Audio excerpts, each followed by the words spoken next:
la Facultad de Filosofía y Letras, el nombre de la licenciatura en Filosofía y Lengua Castellana, ha programado el 8º encuentro tomasino de pedagogía, denominado Prospectivas y Perspectivas de la Formación Inicial del Docente en un Mundo Global. El tema responde a una necesidad de establecer cuáles son los lineamientos y los criterios que tienen que trabajar los programas de licenciatura en la formación de formadores. Por un lado encontramos políticas establecidas a nivel mundial que impone el Banco Mundial y que está relacionada con una formación meramente en términos de cantidad, de número, de estadísticas y que dé resultados en términos de cálculos y de fines.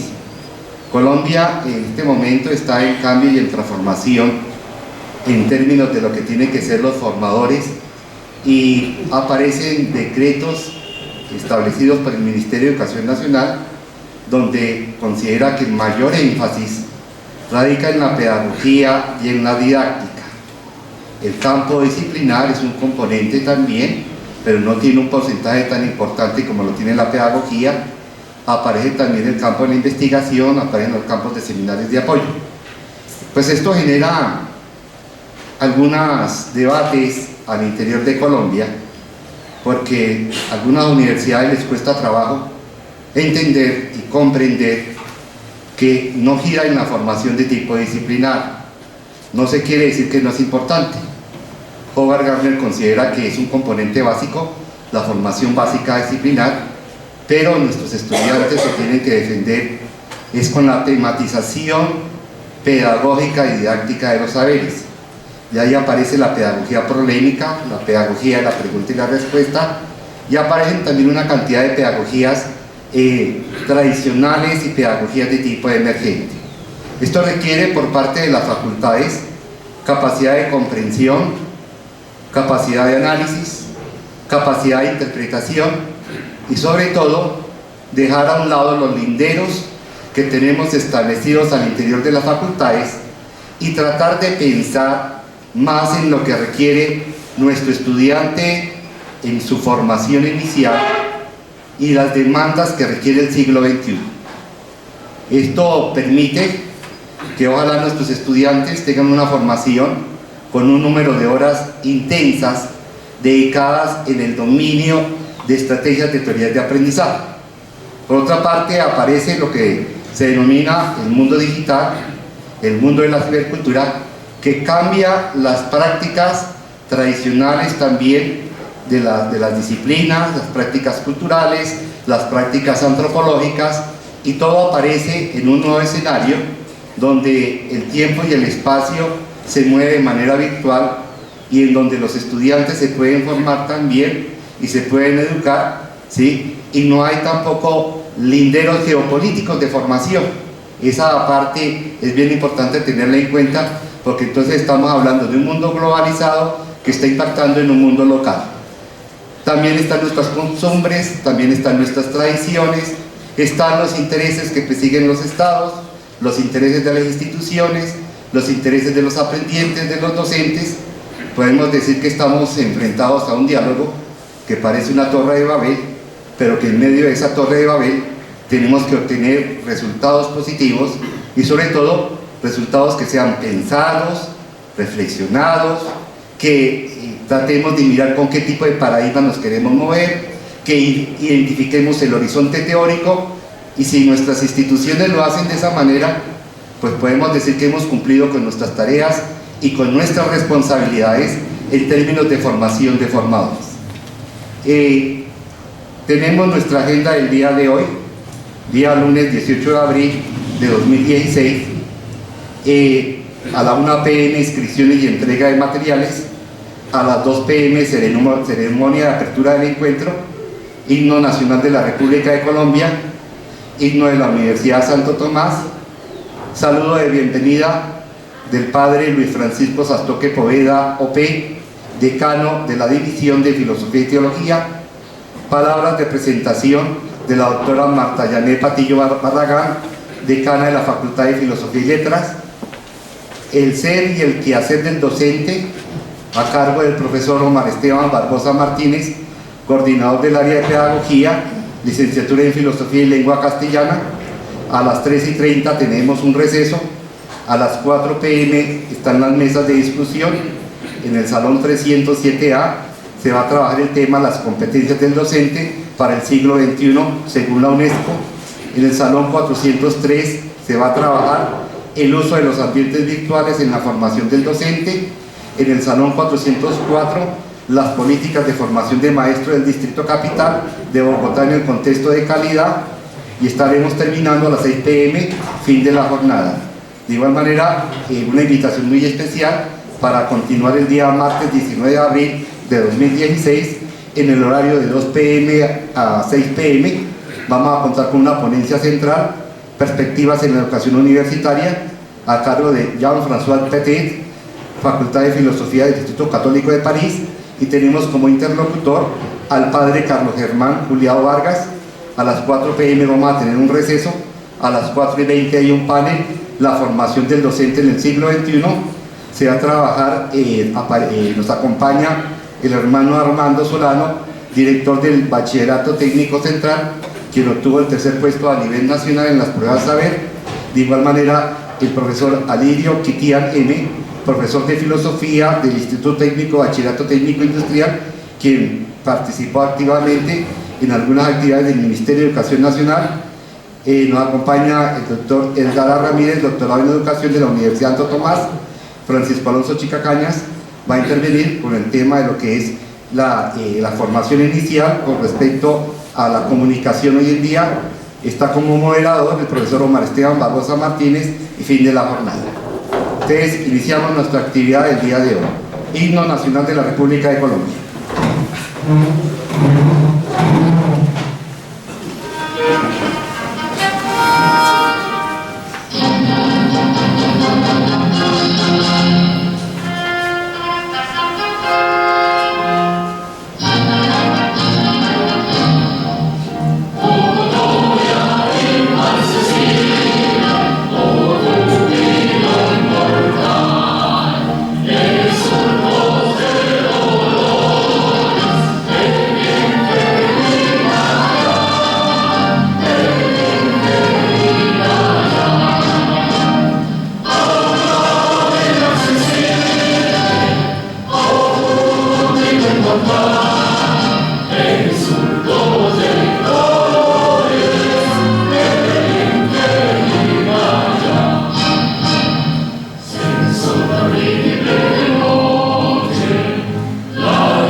Himno de la Universidad Santo Tomás.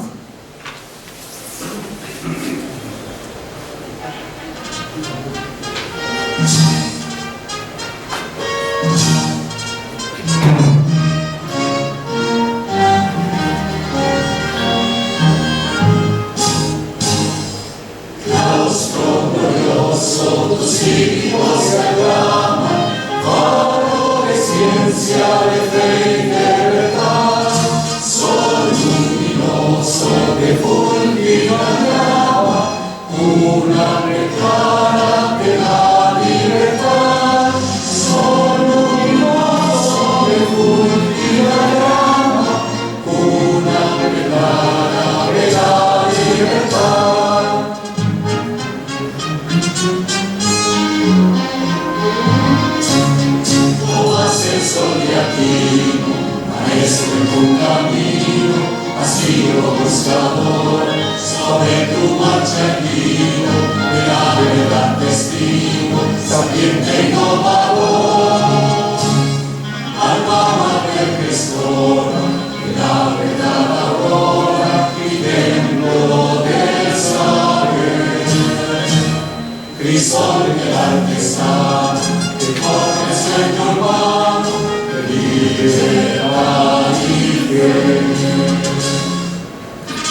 Saludos de bienvenida del Padre Francisco Jorge, decano de la División de Filosofía y Teología.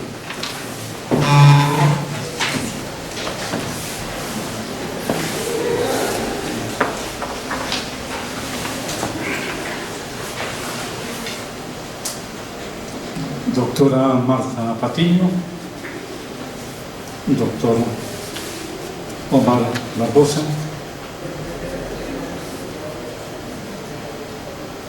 señoras y señores docentes, muy apreciados estudiantes.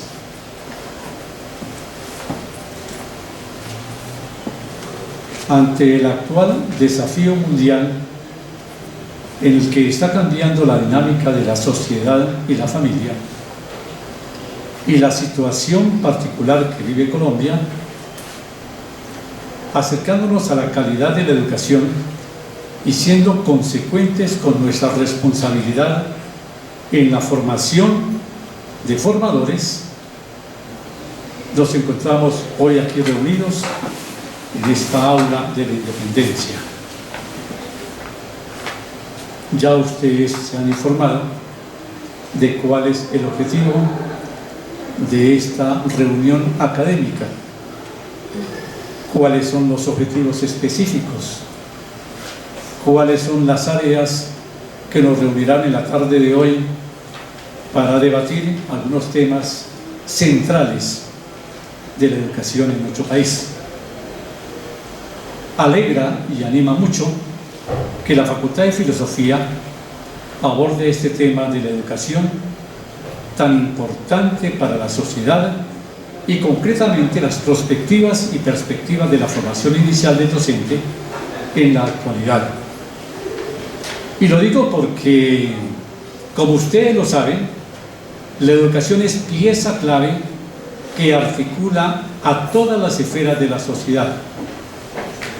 Por eso la contribución de la educación es fundamental para afrontar adecuadamente y con seguridad los grandes desafíos que el momento actual nos presenta, en el que podremos avanzar un paso más según sea la calidad de los procesos educativos que se apliquen en nuestra sociedad e instituciones, al igual que el empeño de los docentes en procura de una mejor calidad estrechamente vinculada, desde luego, a la infraestructura proporcionada por la sociedad y a las condiciones impuestas por ella. Un auténtico maestro es aquel que indica al alumno la meta a la que hay que dirigirse, lo que le exige, desde luego, una exacta ubicación. El docente, en este siglo de las comunicaciones, es medio de comunicación por excelencia. La ubicación a la que nos referimos es el futuro que se acerca a pasos agigantados. El docente, cuando habla con su alumno acerca de la meta que ha de alcanzar, deberá saber y ser capaz de enseñar que el futuro de cada alumno, de cada persona, depende del futuro que entre todos estamos forjando. Futuro que llega acompañado por numerosos retos, de los que se hablarán, ustedes lo tratarán en las mesas de trabajo de esta tarde, pero que ahora subrayo algunos desafíos. Tenemos que encontrar el verdadero valor del docente en la sociedad actual, que se encuentra atravesando, como ustedes saben, un proceso de transformación muy grande. No podemos ignorar el ambiente de cambio tan vertiginoso que vivimos a nivel global. Hay una pregunta acuciante y permanente que nos interpela siempre. ¿Sabemos verdaderamente dónde nos encontramos? ¿Dónde estamos? ¿Tenemos claridad hacia dónde nos dirigimos? ¿Sí estamos yendo hacia la meta propuesta? Es una urgencia tener capacidades y aptitud para saber hacia dónde voy, hacia tratar de precisar cómo voy a lograr ese camino. Esto nos recuerda que especialmente para el docente, la apertura a la verdad, donde quiera que se encuentre, es una exigencia vital. Pues así como sin ser no hay verdad, igualmente sin verdad no hay bien, objetivo esencial de la educación. Como estamos enterados, la larga historia de injusticia y violencia que ha pasado en nuestro país ha dejado numerosas familias y personas con profundas heridas sin sanar, y una gran parte de la población viviendo la pobreza y la desesperanza. Los docentes, y tenemos que tener conocimiento suficiente sobre esta realidad, necesitamos conocer perfectamente lo que es la resiliencia para ayudar a cultivar esta noble cualidad en nuestros niños y jóvenes y familias, a fin de que logren superar la situación dolorosa que en este momento están afrontando. Todo esto nos exige capacidad de relacionarnos con el entorno y de entender el entorno político en que nos hallamos, y al mismo tiempo capacidad para oír el discurso de cada uno, siendo sensibles a las exigencias de la educación y a la necesidad de trabajar con actitud positiva en la mejora de la sociedad. Por otra parte, vivimos una etapa de la historia caracterizada por grandes avances tecnológicos, técnicos y científicos a los cuales hizo alusión el doctor Chica. Hay necesidad de saber servirse de estos desarrollos, para lo cual se requiere poseer amplios conocimientos de las técnicas y metodologías pedagógicas y saberlas utilizar con sentido crítico, mejorándolas, modificándolas o elaborando nuevas estrategias cuando es necesario, pero sin olvidar las graves consecuencias de este vertiginoso avance tecnológico que tenemos en la humanidad. En este quehacer pedagógico tenemos que saber dos cosas. La primera, no hay una sola estrategia para construir estructuras educativas. Y segunda, es imperioso definir qué tipo de pedagogía quiero y qué hacer para lograrlo, sin dejarnos de preguntar desde luego. Y esto sí responde a las exigencias actuales de nuestra sociedad en este mundo globalizado. Esto implica el reto de mejorar las evaluaciones. Las evaluaciones enfrentan a los docentes al paradigma de la equidad y la justicia. Dime cómo evalúas y te diré cómo enseñas. ¿Estamos considerando los logros de los alumnos solo al momento del examen? Pero al mismo tiempo tenemos que saber la importancia de cultivar la capacidad de evaluarnos y dejarnos evaluar. Seamos reflexivos y autónomos y capaces de aprender y reaprender continuamente las competencias profesionales mediante la observación y el registro sistemático de nuestras acciones, como son la evaluación de los efectos que produce la enseñanza en los alumnos y el uso reflexivo del conocimiento especializado para enriquecer nuestra actividad profesional. Maestro que no investigue no es maestro. Se debe investigar el objetivo inmediato de la educación, la interacción niño-papás, niño-profesor medio.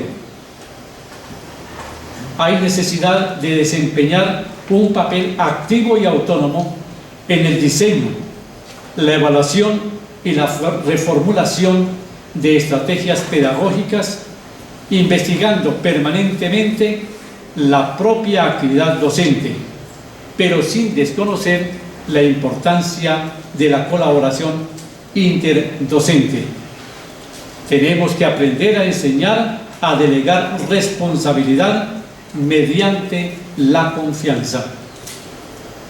En nuestra actividad profesional no hay que desconocer la autonomía del docente, ni olvidar nuestra responsabilidad y el sentido de lo ético. La autonomía la da el conocimiento, la da la sabiduría. Fundamento muy grande de todo esto es la ética. Hay que saber que de la responsabilidad legal y moral.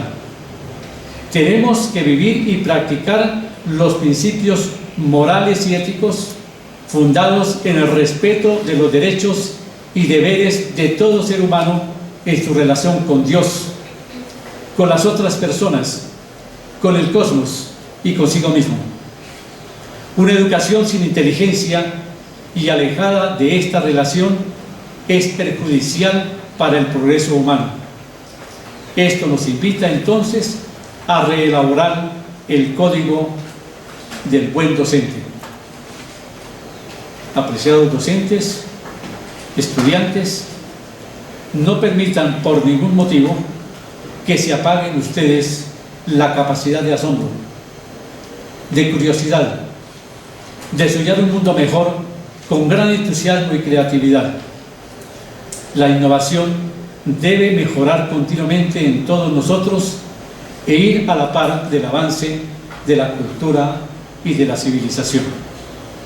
Les deseo mucho éxito en esta tarde y en la tarde de mañana en ese acercamiento a este mundo tan importante de la pedagogía y sobre todo de la responsabilidad que nosotros tenemos en un momento histórico con una sociedad que nos espera de una manera clara y precisa, con respuestas que realmente sean acogidos por toda la comunidad y ayuden a transformar nuestra sociedad. Muchas gracias.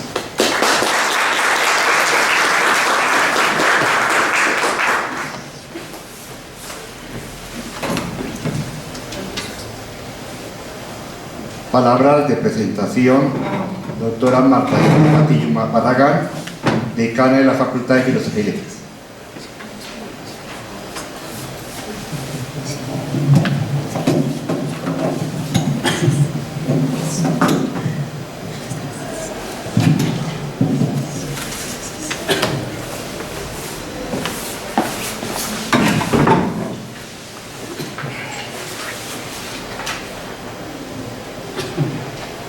Buenas tardes. ¿Sí me escuchan atrás? ¿Más o menos? Más bonito. ¿Así? Así, correcto. así, pero así no puedo leer. Bueno.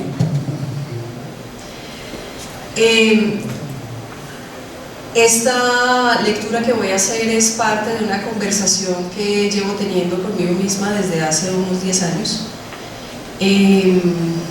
sobre el tema del ejercicio de la docencia que he practicado por mucho tiempo, y les voy a compartir el resultado de una reflexión personal que tiene también como tarea invitarlos también a cuestionar, criticar y pensar sobre todo algunos de los aspectos que nos constituyen a nosotros como docentes en esta tarea tan compleja y tan interesante, y sobre todo tan parte de la vida de cada uno de nosotros. Como estudiantes, a ustedes también les ofrezco esta reflexión porque sé que el día de mañana ustedes van a estar en el lugar en el que nosotros como profesores estamos ahora, y entonces los quiero invitar a participar en este ejercicio modesto de reflexión. Bien. ¿Desea usted que los docentes sean imaginativos? Apóyelos para que investiguen. ¿Desea usted que los investigadores sean imaginativos? Póngalos en contacto de simpatía intelectual con los jóvenes durante el periodo más impaciente e imaginativo de la vida, cuando su intelecto entra precisamente en su periodo de disciplina madura. Permita a los investigadores que se expandan como mentes activas, flexibles y con el mundo al frente. Permita a los estudiantes que coronen su periodo de formación intelectual con algún contacto cercano con espíritus dotados de la experiencia de las grandes aventuras intelectuales. Esta es una cita de uno de mis filósofos más queridos, Alfred North Whitehead, en su texto The Aims of Education and Other Essays, que les recomiendo si quieren aprender sobre educación. Bien, debo comenzar afirmando que la educación es un invento cultural. Y es así porque vivimos en una red compartida de representaciones culturales, esto es, vivimos sumergidos en narraciones que prescriben nuestros horizontes y posibilidades, lo que no es nada nuevo para nadie, por supuesto. Sin embargo, permítaseme agregar a esto que desde una óptica muy particular es posible entender la cultura como creación de los hombres y la educación como un vehículo que permite la circulación de la misma. Lo anterior supone que la cultura es una creación de hombres y el hombre es a su vez una invención de la cultura. El sistema educativo se encarga de hacer circular modelos y estructuras que permiten completar la tarea que nuestros genes no pueden adelantar.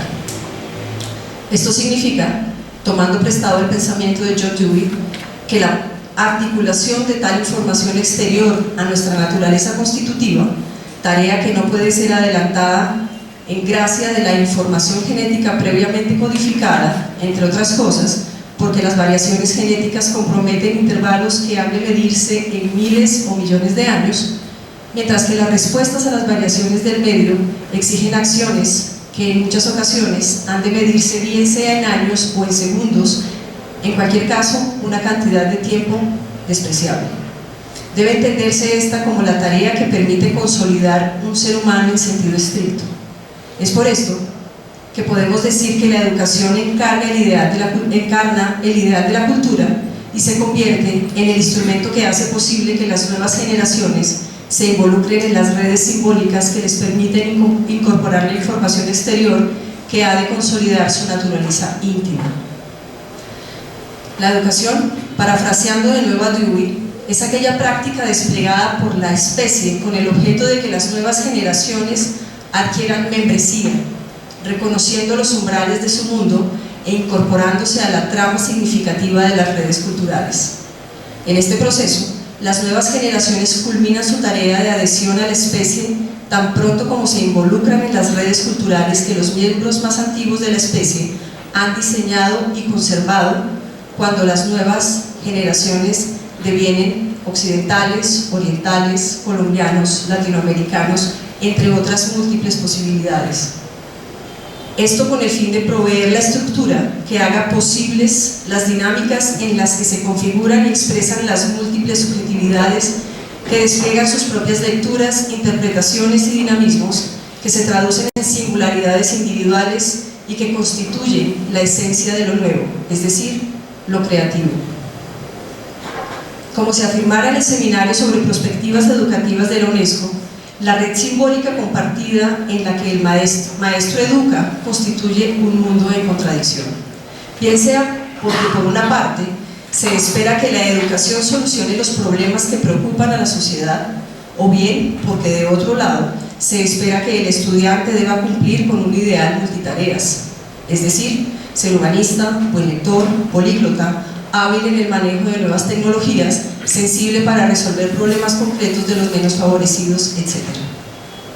Esto pone de presente, obviamente, el bosquejo de una imagen de mundo o el esbozo de territorio cuya particularidad de ser compartido se crea, se habita y constituye en otros y en una dinámica de intercambio de experiencias, intereses y lenguajes donde se hace posible alcanzar la plena humanidad.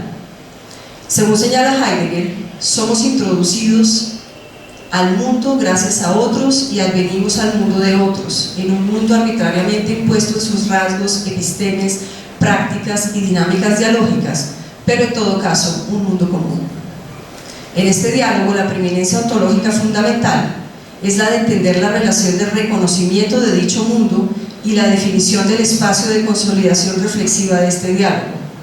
Al parecer, el lugar donde tradicionalmente ha ocurrido este reconocimiento y la reflexión que constituye la dinámica propia de la pertenencia al humano es en las instituciones educativas, es decir, la familia, la escuela, la universidad. No obstante, las coordenadas del mundo de hoy parecen difusas, incomprensibles, ambiguas, aterradoras, indignas de confianza, pero en realidad el mundo compartido se dibuja a partir de unas claras y particulares cartografías que en el fondo constituyen la estructura simbólica de organización social y de cuño tecnológico, vehículo unificador a través del cual los grupos humanos se relacionan y el que permea la imagen del mundo que compartimos. Empecemos afirmando que aquello que caracteriza el triunfo del aparato socioeconómico en el modo de producción capitalista es que en el capitalismo se racionaliza globalmente la sociedad. En el reino de la economía ocurre esto en virtud de la racionalidad industrial fabril con una concentración máxima de las fuerzas productivas en el modo de producción. En el aparato estatal opera en virtud de la actividad profesional de la burocracia como gobierno, excluyéndose de la sociedad todo lo que no sea conocimiento científico y tecnológico. Esto ya representa por sí mismo un atentado contra la alteridad propia de las ciencias humanas. Deriva este supuesto en que la racionalidad occidental, el mundo que nos convoca, constituye una nueva experiencia de progreso y supone una voluntad de dominación instrumental que se refiere a la dinámica interna que presenta el proceso de desarrollo de la ciencia y la tecnología. A esto se añade la gradual y cada vez más honda instauración de una civilización de alcance planetario, signada por el tenaz despliegue de los medios de comunicación que operan como homogeneizadores de una cultura de masas en la cual está presente la instantaneidad que amenaza con eliminar la singularidad y la diversidad en favor de la uniformidad. Este es el mundo que compartimos. A partir del principio anterior se despliega la era del cálculo, de la supremacía de lo cuantitativo frente a lo cualitativo, que se caracteriza por la racionalidad científico-instrumental. Esta relación tiene que ver directamente con la acción tecnológica elegida como la más racional, la cual se caracteriza como aquella que se realiza de forma más eficaz y logra el mejor resultado en menos tiempo a menor costo. Aquí, en el mundo que habitamos, racionalizar significa ser más eficientes, aumentar la productividad, reproducir y expandir los mejores métodos o técnicas para lograr un máximo rendimiento y controlar el proceso global de producción. Desde este paradigma, todo, tanto las cosas como la naturaleza y el hombre, quedan reducidos a convertirse en un recurso, como lo señalara ya hace más de 100 años Heidegger. Hace 100 años. En este modo, menos de 100 años, perdón. En este modo de entender la racionalización, lo que no es funcional, administrable y contable queda descartado, y lo que se ajusta a este criterio funciona muy bien: el recurso humano, el recurso natural, el recurso económico. Funcionar bien implica reproducir el sistema al costo que sea y llevar a cabo los fines de sectores de poder bien demarcados. En este sentido, y con esta inflexión, la racionalización como aplicación de técnicas no conoce límites en la justificación ciega y totalizante, de modo que puede llegar a convertirse en el único intérprete y referente epistemológico. Con esto ha de tenerse cuidado, porque cuando la razón se instrumentaliza de este modo y aplica su lógica a todo lo real, obliga a la realidad a obedecer a los modelos lógicos de este tipo de pensamiento. Lo que en última se busca es un universo completamente racionalizado, controlado y ordenado en estos términos. A este adiestramiento de la razón se suma la proliferación de información efectuada por las nuevas tecnologías de la comunicación, que ha conducido a la proliferación exponencial de información, de tal suerte que lo que hay que saber sobre cada disciplina es tan colosal que ha sido preciso pasar al nivel de la hiperespecialización del saber, donde se abandona el panorama total, el diálogo entre disciplinas, y el conocimiento se reduce a un saber mínimo sobre una minúscula región del saber. En la academia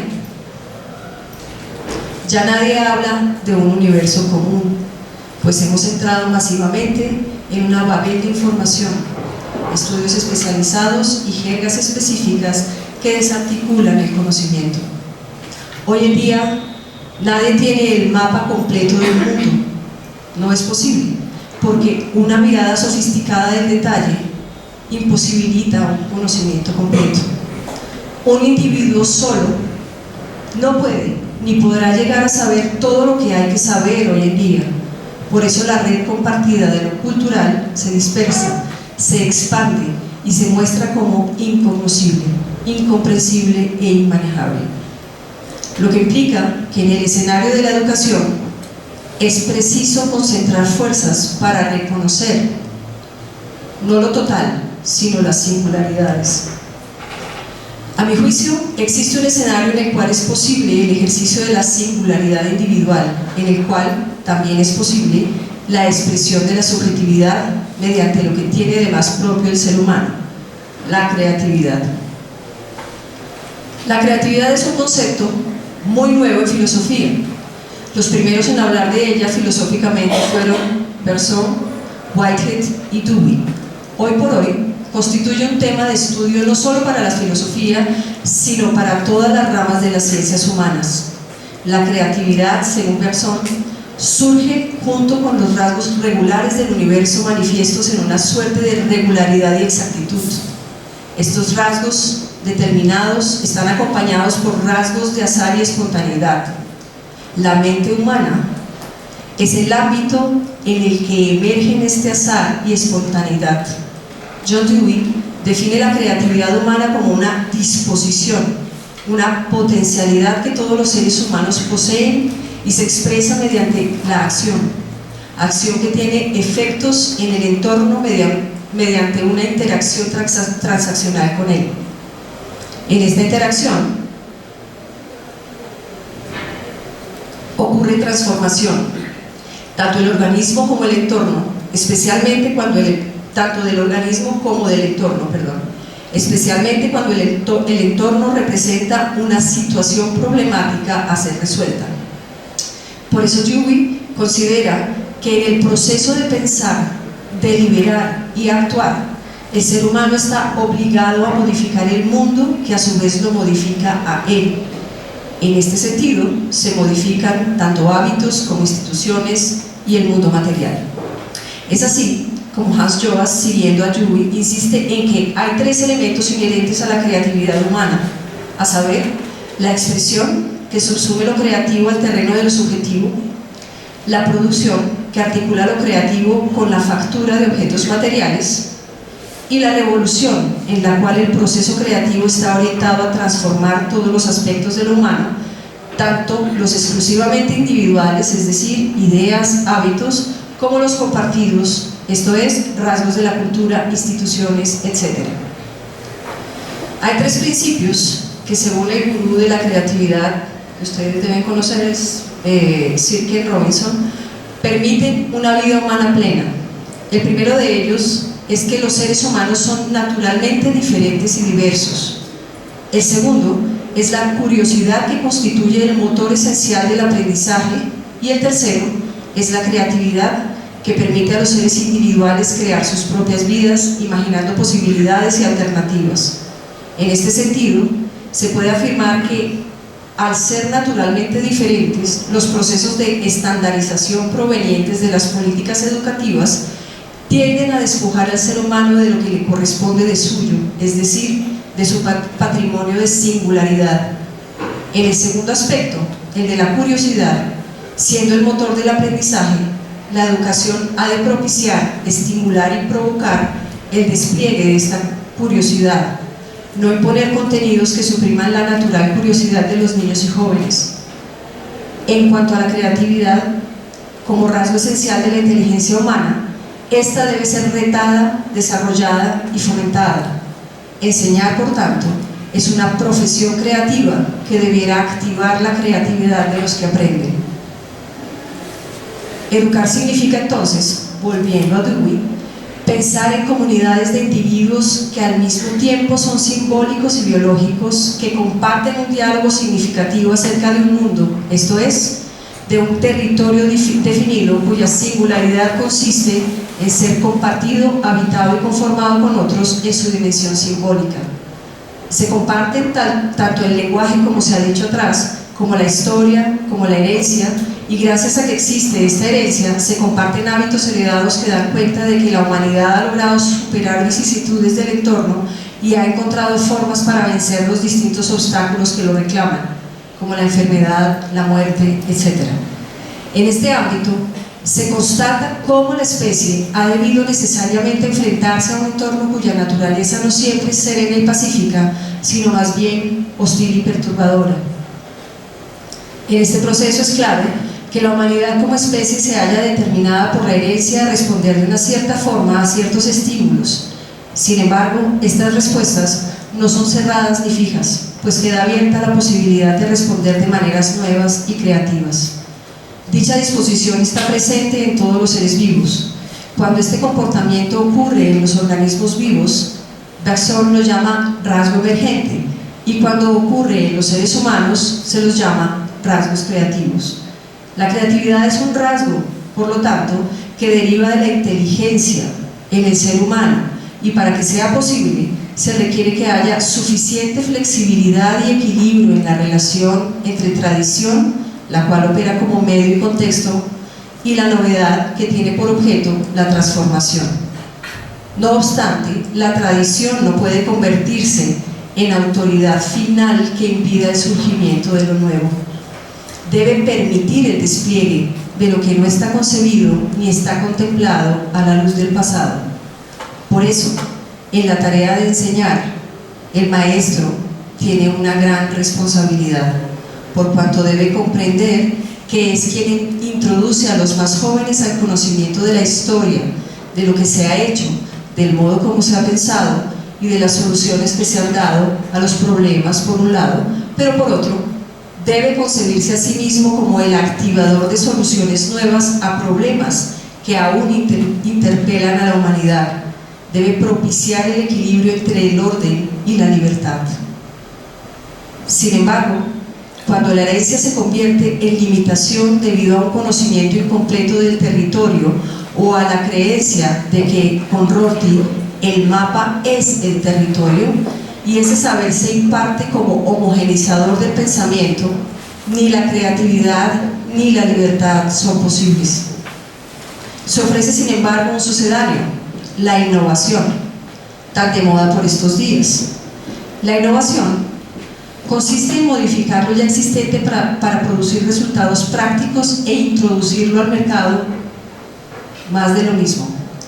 En ese horizonte, enfrentar los problemas se reduce a una única manera, a un protocolo, a un know-how, y se dice que existe una sobreadaptación al sistema entorno que reduce notablemente la posibilidad de despliegue de las potencialidades del humano. En ese escenario, la supervivencia, no solo física sino espiritual, sea cual sea la descripción que de lo espiritual se tenga, corre peligro. Los retos. Primero, la educación de hoy debe ser capaz de plantear preguntas fundamentales acerca de la naturaleza de la relación entre el Estado y la escuela. Debe poder criticar la ideología que subyace tanto a uno como a la otra. En palabras de Giraud, debe plantear la necesidad de examinar los mecanismos de dominación ideológica y estructural en las instituciones educativas y explorar cómo la relación entre la ideología y la cultura de las escuelas sirve para reproducir disposiciones institucionales del statu quo. Segundo, el paradigma tecnológico nos confronta con una necesidad que hoy más que nunca se hace urgente: la necesidad de que el ser humano recobre su individualidad en aquello que le es más propio, el pensar en su dimensión creativa, la capacidad de sentir, percibir y maravillarse ante la belleza y la siempre necesaria actitud crítica frente a lo que existe. Tercero, la educación debe hacerse preguntas fundamentales que la mente humana encuentra particularmente enigmáticas. Una vez se ha dado ese paso, se está en una mejor posición de apreciar el camino que otros han recorrido, tratando de resolver los mismos problemas, teniendo en cuenta su historicidad y entendiendo el modo como otros han resuelto y examinado sus particulares asuntos. Es así como se plantean soluciones nuevas a problemas nuevos, evitando así el riesgo de inventar lo ya inventado, así como conocer la historia de la música o la historia del arte nos previene, como artistas, al pintar el mismo cuadro o al músico componer la misma melodía. En conclusión, la educación tiene una labor ambigua, pues le corresponde tanto ser mediadora de la herencia humana, del reconocimiento de las distintas racionalidades propias de la época, como el algo difuso compromiso de crear mecanismos de resistencia mediante el fomento de la singularidad, la curiosidad y la creatividad, de esa misma herencia, puesto que es en su tarea como posibilita el surgimiento de individuos peculiares que transforman esa herencia, la actualizan, la ponen en función de la solución de problemas presentes y catapultan a la humanidad hacia nuevos horizontes.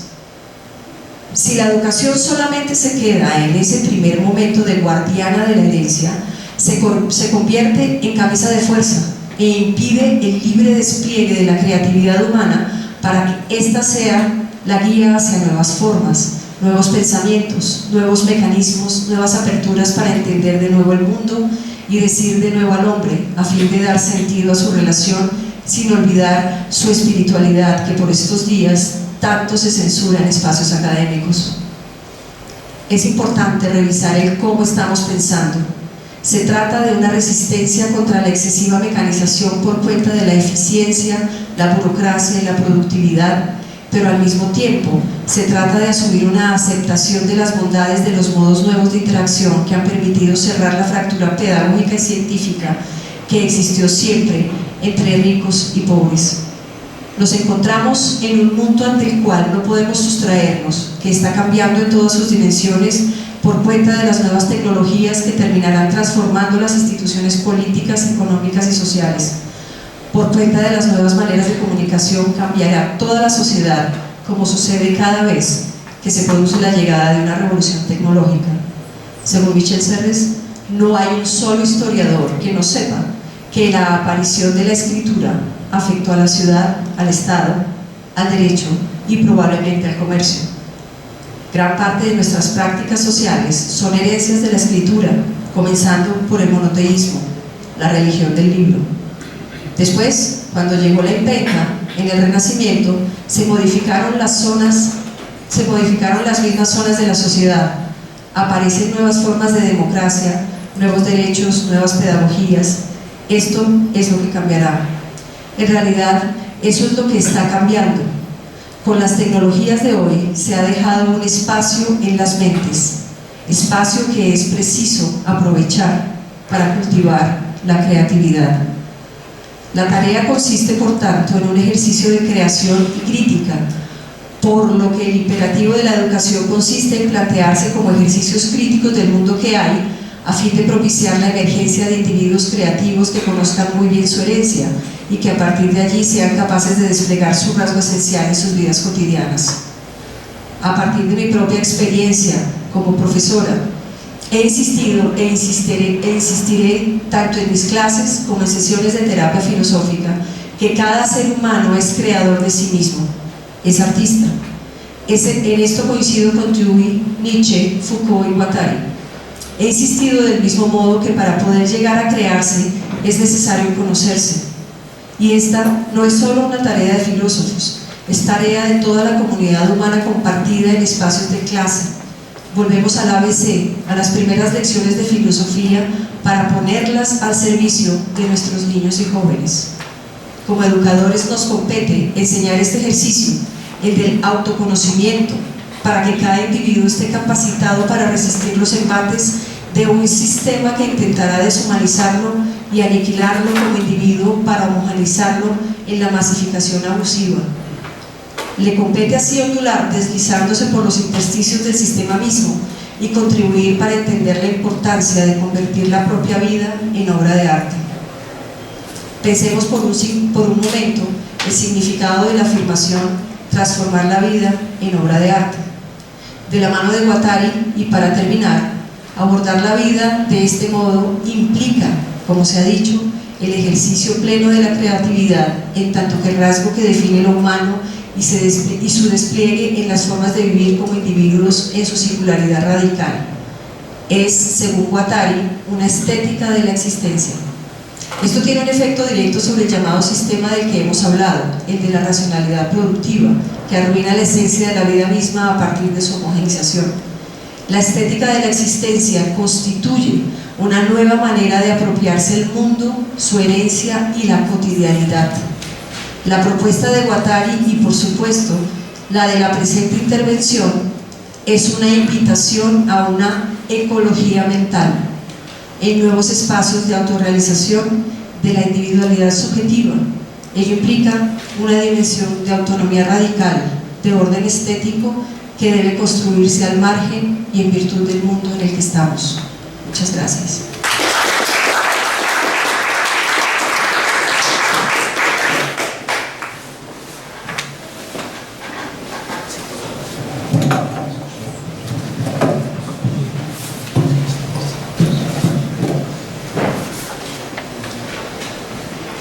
El ser y el quehacer del docente, a cargo del doctor Omar Esteban Barbosa Martínez, coordinador del área de pedagogía, licenciatura en filosofía y lengua castellana.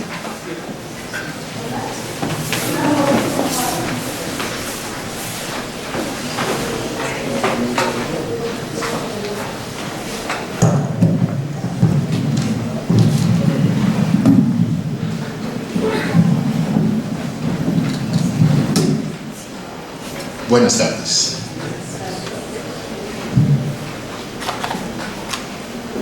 Ser y quehacer del docente en su formación inicial.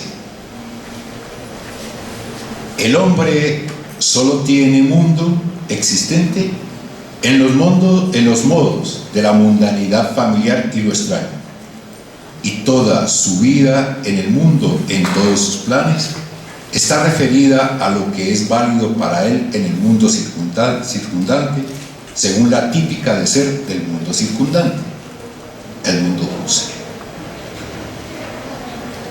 Un cordial saludo de bienvenida a todos. A nuestro decano de División de Filosofía y Teología, el padre Luis Francisco Sastoque, que con su dirección esperamos llegar a buen puerto. A la decana de la Facultad de Filosofía y Letras, Marta Janet Patiño, que guía nuestros pasos. A nuestros ponentes, a los profesores asistentes de la licenciatura en Filosofía y Lengua Castellana, a los alumnos que han creído en nuestro proyecto de formación inicial y a todos los invitados y participantes que han respondido a nuestro llamado para hacer una reflexión sobre nuestra labor docente en el ámbito mundial. Bienvenidos. Me ha correspondido dirigirles unas palabras que permitan mostrar el sentido de este octavo encuentro tomasino de pedagogía, prospectivas y perspectivas de la formación inicial del docente en un mundo global. No es mucho lo que tengo para decirles, pero ante el actual desafío mundial y las circunstancias que vive nuestro país en torno a la calidad de la educación y en consecuente con nuestra responsabilidad en la formación de formadores, el área de pedagogía ha propuesto como tema central de reflexión los debates que en distintas partes del mundo se ofrecen sobre la cuestión y las discusiones que algunas instituciones a nivel mundial han realizado para orientar el quehacer docente. Por eso hemos partido de esta preocupación. ¿Estamos formando a nuestros docentes para enfrentar las exigencias mundiales? Como no quiero ahora reflexionar sobre los distintos tópicos en los cuales el tema se ha expuesto, he recurrido mejor a una metáfora que propone el autor Justin H. Gardner en su libro El vendedor de cuentos, con respecto a la imagen del escritor. En dicha metáfora, Gardner compara el escritor con una hormiga, una abeja y una araña. Estos tres ejemplos los encuentro determinantes para proponer una lectura sobre la formación del docente. En primer lugar, están las hormigas, es decir, los docentes que recogen un poco de todas partes y luego consideran lo recogido como suyo propio. Aquí hablamos de una formación basada en la repetición de lo que otros han dicho. Los formamos diciéndoles que lo importante es recoger lo que otros han dicho o hecho y hacerlo propio. En segundo lugar, están las abejas. En este caso, están los docentes que van adquiriendo la materia prima del jardín de rosas, chupan y digieren el néctar del jardín de rosas y lo convierten en su propia miel. Desde aquí, estamos hablando de una formación que propende por una actualización constante del conocimiento desde la vivencia. Y en tercer lugar, están las arañas. La metáfora del docente ideal. Ese docente que teje todo desde sí mismo, que concibe el proceso de formación como un constante dejar aprender, o más específicamente, dejar ser. Qué extraño ser araña, tener un ovillo en el cuerpo y tejer sin cesar la vida entera. Cabría entonces la pregunta: ¿la Facultad de Filosofía y Letras y su programa de licenciatura en Filosofía y Lengua Castellana está formando docentes hormigas, docentes abejas o docentes arañas? Por el momento, detengámonos un poco en ese dejar ser de la formación del docente que nos propone el modelo de la araña. El tejer desde sí mismo tiene subyacente toda una estructura que es necesario resaltar. El tener un ovillo en tu cuerpo y tejer sin cesar la vida entera, es decir, el tejer desde sí mismo, la podemos configurar como una estructura que establece una serie de relaciones entre varios puntos. Pongo para nuestra reflexión inicial los siguientes vértices. Lo que se quiere ser como docente, lo que se debe ser como docente, lo que se puede ser como docente y lo que se tiene que ser como docente. Pensarnos y formarnos en lo que queremos ser, en lo que debemos ser, en lo que podemos ser y lo que tenemos que ser, trae consigo toda una serie de tensiones y uniones que se convierten en el hilo conductor de nuestra manera de ser en el mundo. Actualmente, las exigencias del entorno están centradas en el deber ser del docente, pero pocas veces se enfatiza en lo que el alumno tiene, en lo que el alumno quiere y en lo que el alumno puede ser. El hilo que se extiende entre un punto y otro permite, por un lado, crear tensiones y por el otro, generar uniones.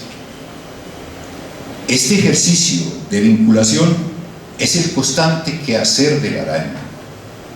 Por tanto, la verdadera formación no es un recoger aquí y allá como la hormiga, o un digerir lo ajeno como la abeja, sino un dar de sí mismo, apostándole siempre a la unión y a la tensión. Este ideal de red en la formación del docente va creando un saber propio, unas creencias propias, un pensar propio y un quehacer propio, que en últimas se convierte en el epicentro de su formación y que, como una onda expansiva, puede repercutir en la construcción de cultura y sociedad. Así, en este último encuentro tomasino de pedagogía, los invito a pensar en las redes, las tensiones, las uniones y en cómo hacer de ellas el fundamento del ser y quehacer del docente en su formación inicial y permanente. Y que quede en el ambiente la pregunta de si estamos formando a nuestros formandos como hormigas, como abejas o como arañas. Gracias.